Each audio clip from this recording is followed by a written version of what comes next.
long time.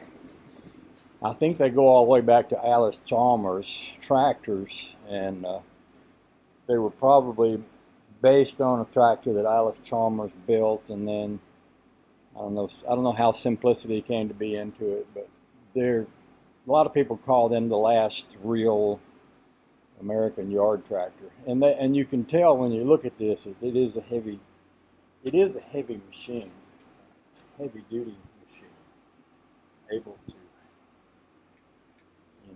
faster than a speeding wagon and more powerful than a locomotive. No, that's not it. Anyway,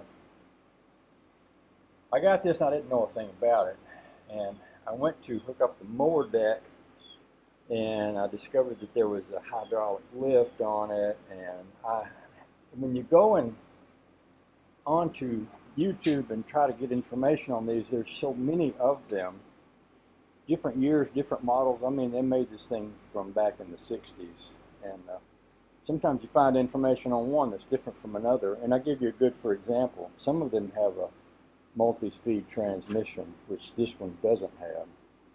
And I also was looking at the hydraulic lift, and I found where one of them that I saw had some wiring that affected the lift, and that made me stop and go over all the wiring on this one. And I discovered a few things, and I'll just show you. This is the old wiring that you see in there, that tangle of wires. And this machine had a solenoid switch built into a line that was inside of here, and the line went down to a starter on the original V-twin engine, which was over here, and it had an ignition switch. For this part, I'm going to park you here so we can look at it. This is an ignition switch that came with the tractor, and the guy said it was a new one, but if you look in between these posts right here where my thumb is, you'll see some melted plastic in there. And then if you look into the plug that would have plugged into, you'll see that all of the plastic is kind of melted around here. So anyway, you've got this wire that looks like it goes to a hot wire, and you've got another hot wire down here on the motor. Now, this motor is not the motor that came in it, but I think this hot wire probably went to the starter, and then there's 2 or 3 plugs here. I'm guessing one of these went to the headlights, and one of these went to something else. Could have been, I don't even know. And I think there's also another ground wire right here. Well, if I eliminate all of that, and that all comes out of this wire right here that you see wrapped up in that, and if I go all the way back up here and I start following that wire, then what I find is that there's a big wire that comes out of this little knot of wiring here, which one end of that is attached to some sort of relay, and the other end of that is attached to a gauge. And the ignition switch used to be there, and then there is another solenoid switch right here. And then you got wires like this, which looked like a hot wire that someone cut or could have been burned. And then there's this wire here, which was also who knows what. But the big thing I started following was this, and I've got one wire here that runs to the engine, but I've got another wire that runs down in here and goes toward the back of the mower. So I went under it and followed that wire all the way to here. And this is not connected to anything. And it almost looks like this would be something that would wire an attachment on the back of this. And I know they made a lot of different attachments for these things.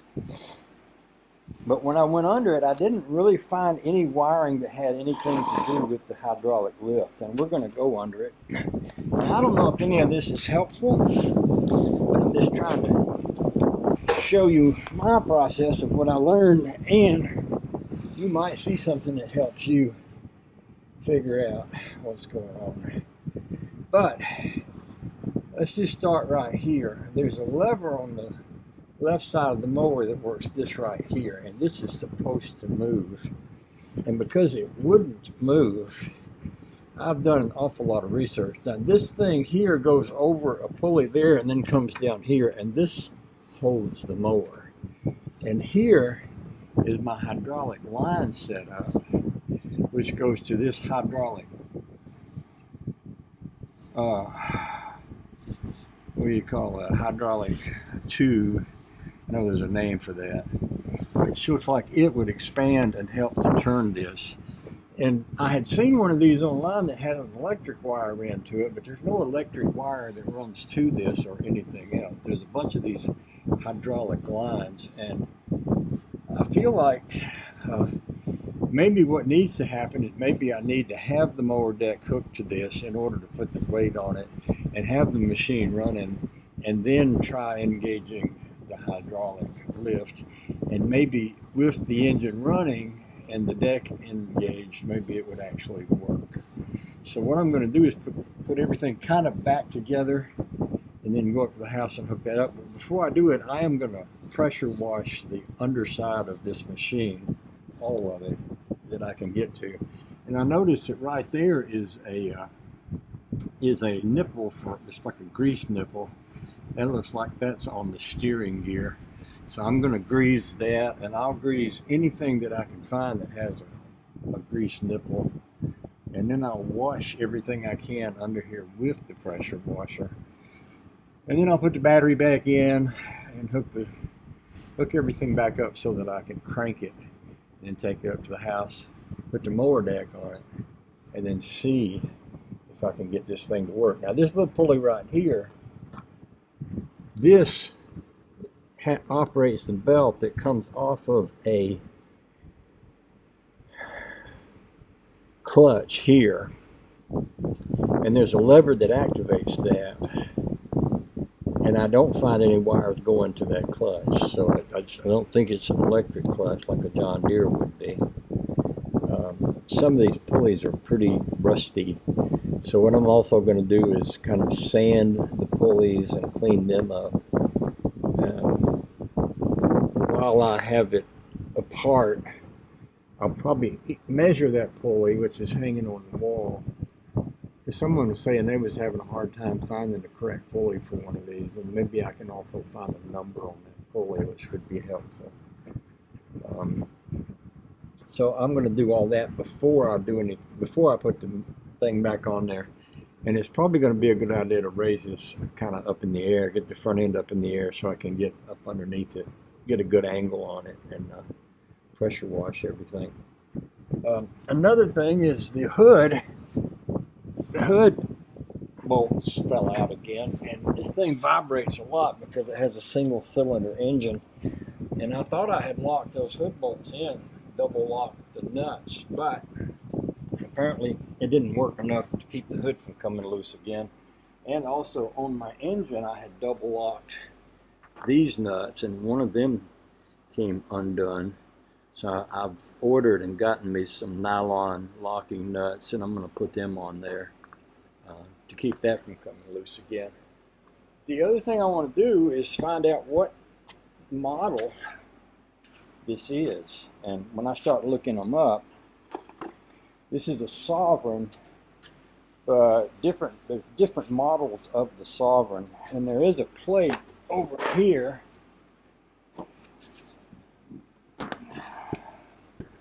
right there. Let me get my glasses on. We'll look at that plate and see if we can find a number. Simplicity Manufacturing, Fort Washington, Wisconsin. There's some numbers here. Package number, serial number, and that may be a model number. I need to go get my camera, because this video isn't going to take a picture of that. So I'll do that. Okay, with all that shit said, I'm going to stop talking, go outside, and